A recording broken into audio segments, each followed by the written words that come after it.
Good afternoon. I'm here at the alumni game for FIU. I ran into this young gentleman who is one of the newest referees that we have, active and very dedicated, I know for sure.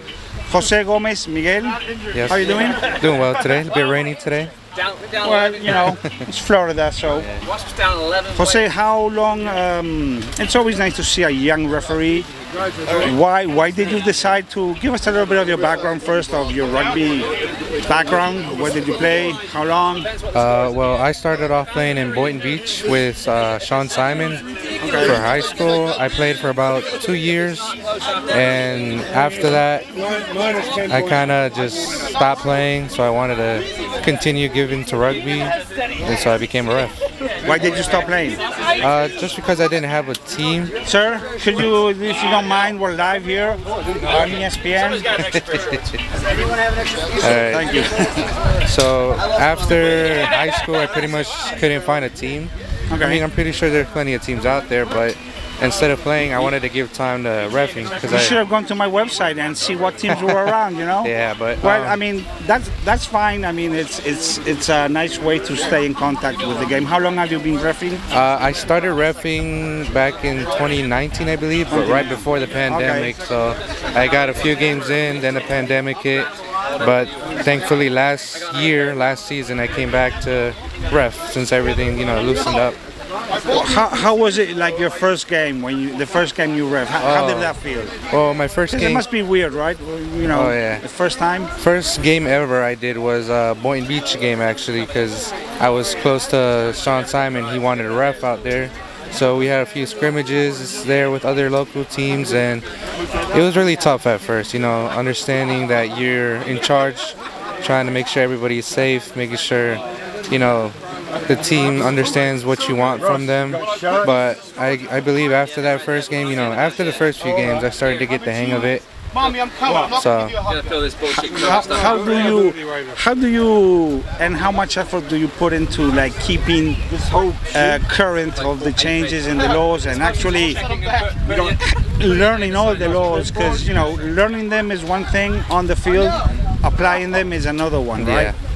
Well, during the pandemic, I really slacked off, but coming back, I wanted to start reading more into the rules. I attended the most recent meeting with the referees, so there was a lot of information there that a whole bunch of local referees, people I know, we all pretty much discussed the new rules, talked about our consistency as referees moving forward. And I think that was very useful for all of us in general, for referees. Well, we're having a little bit of interference here because it's raining, so we're under the tent here doing our best. So bear with us. This guy wants to be on camera, I think, but we'll get him on camera later. All right. Luis! So, can you remember like one big screw up you did in any game, and what was it, and how did you sort of continue the game? A big game that really had me, upset with myself actually was the first game coming back after the pandemic. So I had a U19 Okapi game against Cape Pirates, and I believe if I could say for sure that was my worst game ever, because I had so many mistakes. I was out of shape, couldn't keep up with the ball. I think the biggest mistake in that game was discipline to the players, because I had a player get flipped and landed pretty bad, and all I did was give a penalty. Looking back, and I have video footage of it, and I'm like, that game was really one of my worst games. What would you have done in hindsight? Well, obviously, I'm pretty sure a red for sure. Looking back at the footage, it was definitely a red card. So you do learn from your mistakes, right? Yes. And you go back and you look at them and you learn. Yes. And you try your best to not make them. I mean, it's a tough job you guys have, and I think the only way to actually get better is doing it as the players. They get better playing. You guys get better reffing. Are you gonna stick around in reffing for a while? Oh yeah. After that game, people thought I wouldn't come back to ref because I got really shooken up that day. But I want to keep on reffing. I want to stay here and get back to the sport. That gave me an opportunity to learn. Do you have any?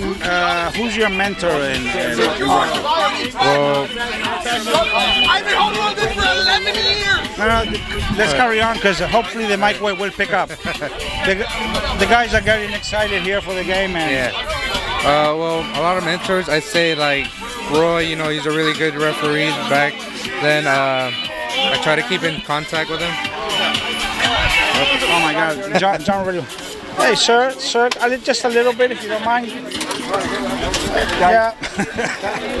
Yeah, good. All right. Well, challenging. yeah, I try to stay in contact with some referees, like for example, like Pancho Lopez. You know, he was there when I got my certification actually, so try to keep in touch with him for any advice. And it's a big help, right? Yes, definitely. Keeping in touch with other referees so I can better myself. You know, if I can, I usually run touch for some better referees and observe and see how they ref. That way I can apply that myself, you know. Okay, well, Jose, very nice seeing you here, and hopefully we'll see you on the field for a long time. Always getting better, correct? Thank you.